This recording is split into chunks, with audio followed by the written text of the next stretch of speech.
Welcome to another episode of the Neoliberal Rant podcast, and this episode is quite an intriguing episode because I'm as I say to you, we talk about issues.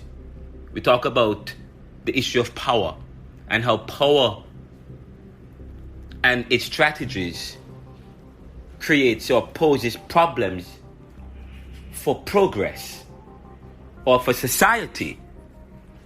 And I talk about the issue of capitalism and the fact that capitalism is about competition, but that's not what we are having and we're seeing in the world for countries that propose in the West that say that they're capitalists, because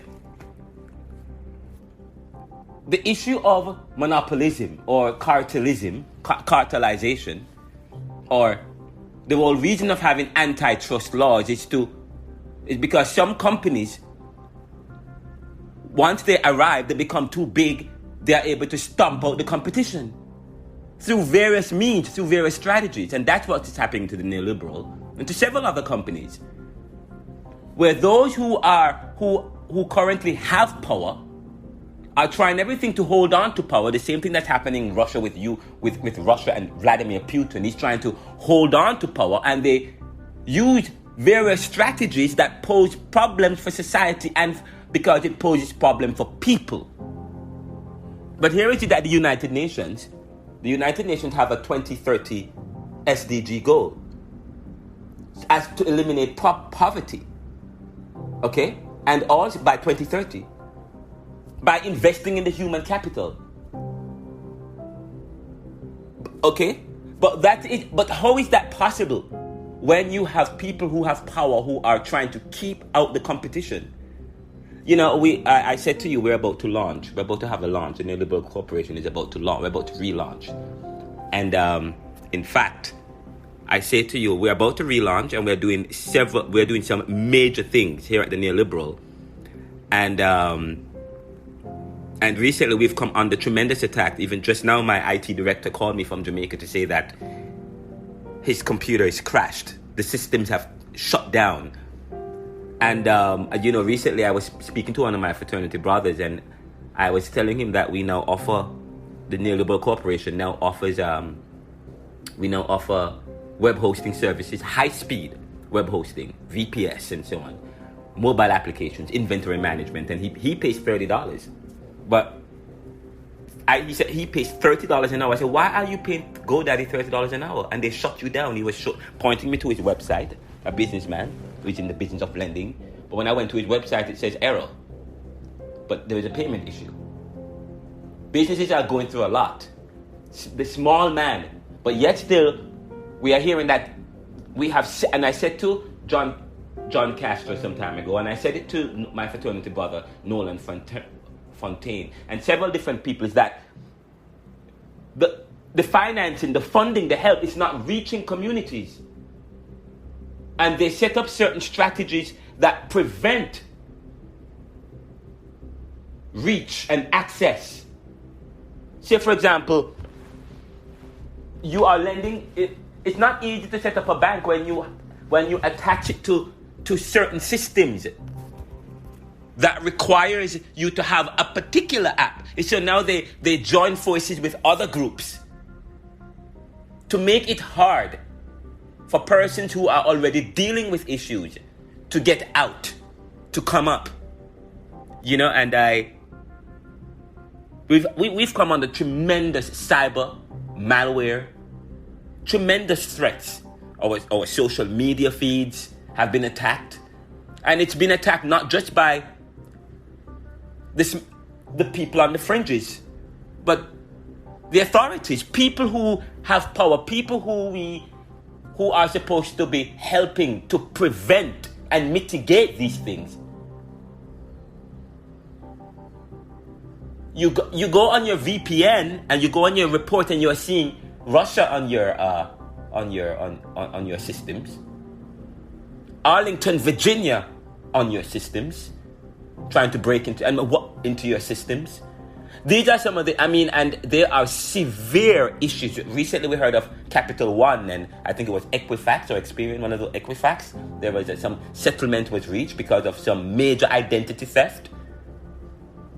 And I just actually submitted a report to the FTC because I came under tremendous identity issue and theft. But that's what's going on. But the Neoliberal Corporation is a company that I said to you 1 year ago, we started out with a couple of seeds. We've reached and touched over 50,000 people through our books in neoliberalism and various journals, scholarly articles and newsletters, news commentaries and blogs, podcasts and digital channels, our various social media feeds and websites, editorials, articles and essays, lectures and presentations, educational and leadership resources and materials, mentoring and community engagement, professional services, writing paper services, research and independent publishing services. Now we are adding hosting and website through our business that we have incorporated with Ant Business Solutions. Our goal is to reach 10 million in 5 years, and we can do it. We know how to do it. We have the idea. We have done our research. We know how to do it. We just need support. We need investment, of course. You need money to, and that's how the world works. And so we have developed a project and business plan that we have actually we're working through the details with investors, and we're hoping that will be able to pay off. But we are focused on developing these key areas. One, capacity building, staffing VPS server to control products and services, market and distribution to meet demand and supply the market for our books and so on and so forth. Web applications. The second thing we're looking at is research, staffing, market and distribution. Dissertation, book and project research at Georgetown, and developing and publishing the annual academic journal towards developing a journal of Caribbean and diaspora perspectives towards meeting the UN SDG 2030 goal.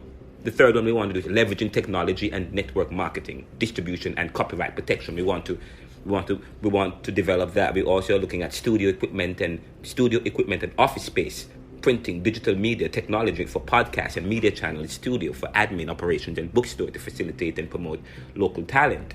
We're talking about IT, cybersecurity, privacy, trademarks, and so on. But we have a lot of ideas. We have a lot of young people who are ready to go, and we have doing smaller stuff with us. But we are about to relaunch. And of course, we are a licensed organization by the Bureau of Corporations. And there are many things that we have to do, but we have products. We have presence. We have partners and potential partners. We have a market, or we have markets and demand for our podcasts and our products, and services. We have ideas that's at the cutting edge and that considers the human. We're looking for a space. We now need investors. With our experienced, vibrant, dynamic management team, our future is looking bright.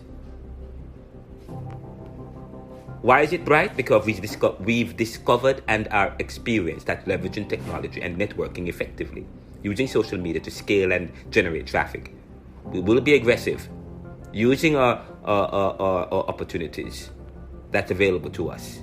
We are young, we're innovative, and we are realizing small gains and success, but we will grow with our ambitious, vivacious team who are filled with vim, vigor, and vitality. Our projections are minimal compared to what we hope to achieve with technology leveraging and working on networks and so on and so forth. We are connected to the local because we take our products, podcast, programming into communities and get the pulse of the street. That is what we are about. And we are competing with dinosaurs who use various cookies and tracking and analytic devices to interfere. Recently I was telling somebody when we had the Robin Hood situation, they actually shut down the Robin Hood, which I think was quite unfair. Where it was an issue between the outsiders and the insiders. It's like an issue between the global north and the global south. We're talking about the dynamics. I said to you, power poses problems for human society and for progress. And I say to people, I will not invest unless I have a lot of money to invest. But when people can come together, when people can go on social media and commandeer a large mass of people to put $1 and $2 and their $3.02 into a particular stock, when the insiders and the power brokers, people with the money, yes, when those people who have the money, who control things, and the millionaires and the billionaires can either bet against or on a stock will affect the performance of the stock. Okay, and that's what's happening. But when you have social, and that is why social media is a problem. And I said social media is very important because it helps to decentralize power and the control of information. It creates greater access for the small man, yes, who can pay hundreds of thousands of dollars to market his products and so on and so forth. But that is becoming an issue now, and they're using all kinds of different ways. But what happened is that with the Robinhood stocks or the GameStop, the GameStop stocks and the Home Depot stock that people had bet against, well, the insiders had bet against that the stocks would not perform. But those stocks defied expectations because the outsiders and a group of nerd heads and social media fanatics, they know how the system works. So they got on social media and got people to sign up for those stocks, yes, for the stocks, and so on and so forth. And when that happened, and betted on Home Depot and GameStop stocks, so that the stocks defied expectations. They were doing well, and so those insiders who have the money, the people with the money and the insiders, when they put money on they betted against it, but the stocks were doing well. They lost millions of dollars, and then they commandeered their and then they lobby and talked with the political interests that they have, and they shut down the Robinhood program. In so doing, shutting down, preventing access. Now, how is that capitalism?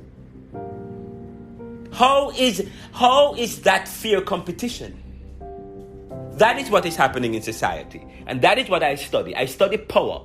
I study privilege, position, and status. And I say to you, the dissertation I'm working on looks at how power and its strategies vary. I know we have technology, and I say to people, the gun is a tool. Okay? It is not the gun that is responsible for crime, for the rising for crime and violence and so on. And it's not the gun, it is people, it is human beings.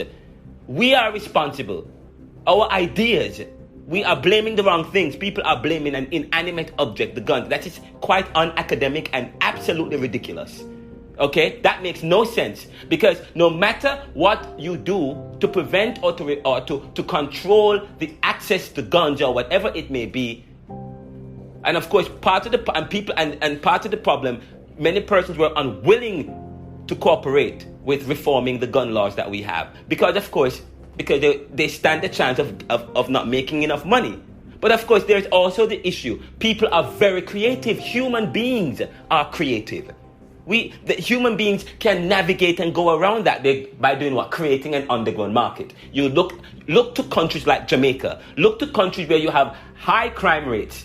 Part of the problem in those societies, of course, is poverty. And okay, so therefore you're coupled with poverty, and the correlation effects is higher rise in crime. But there's also the issue of access to guns. They have the most punitive gun laws, the most restrictive access to guns. It's restrictive in Jamaica and countries like that. It's not easy to get a gun, but yet still gun crime or violent crime by the use of a lethal weapon is high in Jamaica and some of these countries. So the question, and you look at what is happening in Philadelphia and in Germantown and some of these communities, pockets, where you have now incomes are falling. People are going through a lot in these communities. Black and brown people are dealing with a lot, especially since the stimulus money has dried up in some of these communities. Some of these, especially communities, they're going and there is also a spike in crime. And not only that, but I've also said to people, we need to look at the social issues in society, but we also need to look at the issue of how people are being socialized. I talk about the music, the young people, the children Social media is raising these kids. They're at home playing Grand Theft Auto, and they're reliving and reenacting the Grand Theft Auto, and you see all these mass shootings. And this, of course, is also the issue of the individual. I say, what is the ultimate of all things? The ultimate of all things that we become one with reality, but people that have a tendency to be ethnocentric, imposing their wills, their rules, their idea of what is on others. And so they go to the extreme to even commit violent crimes in order to coerce people to do what they believe that they should be doing. So I talk about the issue, common sense in society. I was on Twitter, and actually somebody retweeted a tweet that I actually had forgotten, but this tweet is actually in my book. I had written a story, and somebody liked it and retweeted it, and I actually went and read it. And the title of it is Dirty Pretty Things and the Visual Realism of Invisibility as Tool of Exploitation in Neoliberal Globalization. And this was part one. And I said, globalization has created tremendous opportunities for many. Globalization has created tremendous opportunities for many. But is that true? But it has adversely affected the lives of people who it has fragmented, marginalized, and abused. The impact of globalization on the human bodies, which are integral to the global economy, is grossly understated and overstated because of their invisibility, which is necessary for profit. This invisibility seems like a fairy tale story, thus blending fact with fantasy.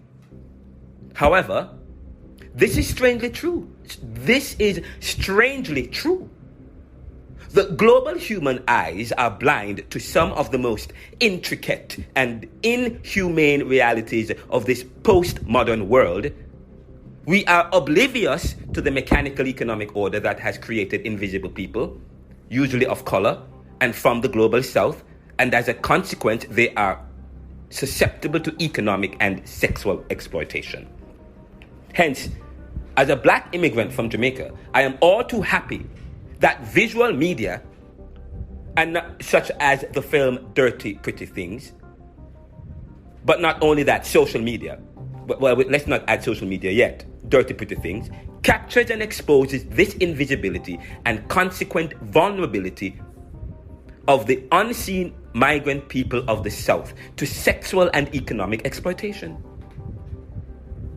The film cleverly uses the thriller genre to assert that immigrant networks may be successfully mobilized to overcome this invisibility and exploitation. Certainly, invisibility and ignorance is at the heart of neoliberal globalization's exploitation of migrant labor, which involves the penetration of the human body for profit. Jennifer Wenzel continues this argument, postulating that ordinary Americans are perceived in the documentary film Life and Death to be ignorant of the U.S. economic ties with the rest of the world, given its life and death's aim to situate Jamaican tourism within a broader critique of U.S. trade policy and neoliberal international financial regimes. Life and Death, therefore, demonstrates how neoliberal globalization has destroyed the societies of the global south. Not just Life and Death, but we're also talking about the film Dirty Pretty Things. This involved the administering of unfair trade, financial policies and regulations that have marginalized its peoples, destroyed their industries and created abject poverty, so that they must find some way to escape their realities. So this is important. People cannot escape realities because there are strategies that's always one. And I said to you, it's not just about race anymore. It's about those who want. It doesn't matter the color of your skin. It's as if once you get in, and we talk about class relations, and Martin Oppenheimer talks about that. Once you get into power, once you have arrived, it's as if you protect your position by preventing others from coming up through various means, through spyware and cyber attacks. Our system was just, I'm locked out of several social media pages. I don't have any access whatsoever, and we're dealing with, and so it affects productivity It's you spending hours and hours, all of your efforts always trying to resolve these issues. It works, it plays very well in the hand of people who are trying to attack your system, to slow you down, to slow down the competition, to delay the competition. And these are some of the things that we talk about regulating information. What we also need to do is to enforce antitrust laws and anti-monopoly. Enforce and regulate information in such, and not the regulation of information, but look at how technology is being used to prevent competition. And I guess many people are not tech savvy enough. A lot of people they do not understand how the technology works. But Russia and China, they know how the technology works, and they're using it to their advantage. And some of our people in the West are looking at other less important things. These are some of the issues that we need to speak with. We need to get to. This is the neoliberal round. We'll be right back after these messages.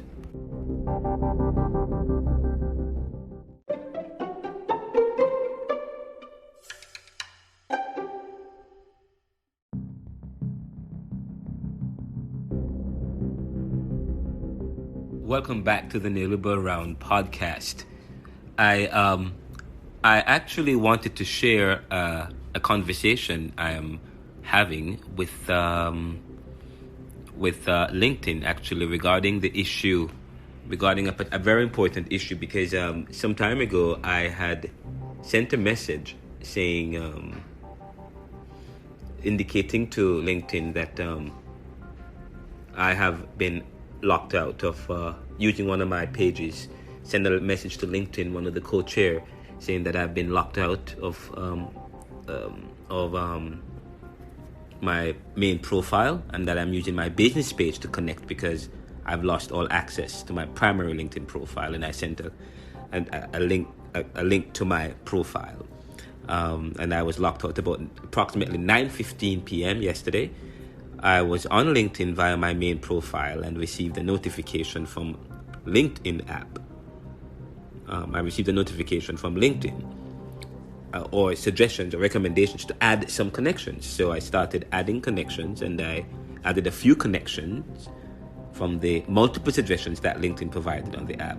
Suddenly I was signed out and asked to sign back in with a code from an authentication app. That has never been the case. Usually I'm automatically signed in, and so I entered the code, but I got a code and I entered the code but wasn't able to get in. And my Face ID or my number cannot sign me back in. And I did everything in my power to get in, but it was quite unusual, quite weird. I've been logging in and out of that using the same device. I updated my phone number, and that same day I used that same device, and I'm being locked out. So, and it's just, so that's, but the good thing is that LinkedIn responded by saying, sorry to hear you're running into issues with accessing your account because of some trouble with two-factor authentication. Our safety team can help with this. Please see the details here on how to reach out to us for further assistance.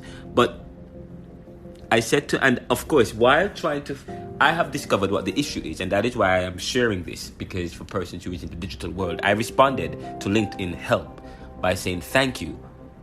Yes, I agree. It's the two-factor authentication that's creating problems. That's something we need to look at. Not just LinkedIn, but as an industry as a whole. We need to explore how we can keep accounts secure while minimizing the difficulties of accessing your account when you have updated your devices, or when you have updated your number or phone, or you have lost the device. I said to them, this affects productivity as you spend hours and time trying to fix the issue, and you also lose business and valuable connections, several important meetings, and I had several important meetings, and I had set up a meeting, and through LinkedIn, and the connections was through LinkedIn. And I think the person who I was supposed to interview responded, but I'd never got the message. So I said to them, this is a sore issue. This is a sore issue I'm having. And not just that we are having here, but several persons are having to deal with right now. And I said, I have no time for this when I'm trying to run a corporation and dealing with several other issues. And this is true. You lose a lot of business. You lose a lot of opportunities. And the issue of, we are trying to, in an effort to try to keep your people's accounts secure, they have locked them out. And this is something that, as an industry, that we have to look at. But it was quite ominous that I never set up a particular, a two-factor on my device. Or through authentication. No, the authentication came through my phone number or through my Face ID, and I usually get codes. And I've never set up code, but I got the code and I entered the code. It came to my phone, and suddenly I was logged out, and it's really ominous. Actually, I'm also locked out of TikTok because I updated my phone number on TikTok and logged out, and when I tried to log back in, it cannot recognize that number. And then it sent me a notification. So I said, okay, I asked him to send me the notification to my email. So they sent the notification to my email, but up to now I haven't gotten the code, and I have done so several times. So, and this is just not. And recently, NCB, National Commercial Bank in Jamaica, I heard recently lost all access to their systems. Their system shut down. There's a lot of system issues that's happening, and not just there, but also here in the US. When there were I think it was Verizon and Apple ID. Verizon and Apple was having problems with in terms of using the share your phone feature. There was some. So there are things happening in the cyber world. There is something there, and that is what we need to look at as we look at the issue of information. That there is the issue of cookie crawlers and how that exposes you and so on. These things are very important. We really have to look at it in terms of in those kind of ways when we look at social media. Not just limiting social media so as to, in terms of telling people what to share and not what to share. People have the ability to choose and not choose what they want to read on social media. What needs to happen is how social media control information, or how the whole issue of how it creates cybersecurity and identity issues, and the integration that now you're doing, and interfering in accounts and user access. That is user access, user privacy. User access and user privacy is what the government and lawmakers should be looking at when it comes down to social media. And that's very important, because there are several issues that we are learning and we are understanding, and as we experience issues, we research them. We research them because we are about doing research and unearthing the truth and discovering it. So we will be doing our own investigation about all things and all of this, and as we get the information, we will share them with you. Thank you so much for listening to another episode of the Neoliberal Round podcast. Share this show with your friends. And just so you know, we have a very important guest coming up on our show. A very important guest. And I'm trying to remember the name of but I have a very important guest that's going to be coming up shortly. Let me see if I can share that with you. But I will share that. Herflow, the Shelly Ann. I can't remember her last name, but I think she, a beautiful name, an amazing young lady, and who is seeking to end poverty. Started a movement in 2016, a non-profit, looking at poverty, but looking at girls, so to speak, and in terms of reproduction and so on. And I think I got an email from her earlier today, and I am looking forward to having her on the show as she shares her program with the world. And she recently, the HerFlow Foundation, and I think I've discovered it. I sent an email to HerFlow, and I will have her on the show shortly, and I'm looking forward to it. The president and the founder of the HerFlow Foundation. And if you do not know the HerFlow Foundation, the HerFlow Foundation, and if I can find some information about the HerFlow Foundation.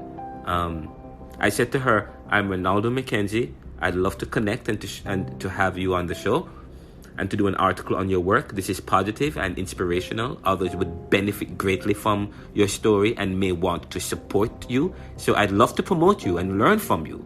And let me know when you'll connect. But they sent me an email, actually. They sent me a reply. And the HerFlow Foundation responded by saying the HerFlow Foundation was created to empower women and girls about reproductive health through education and mentorship.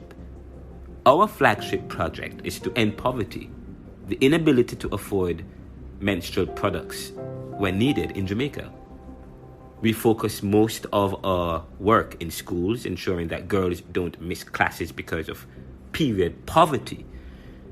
So far, we have donated over 3 million period products.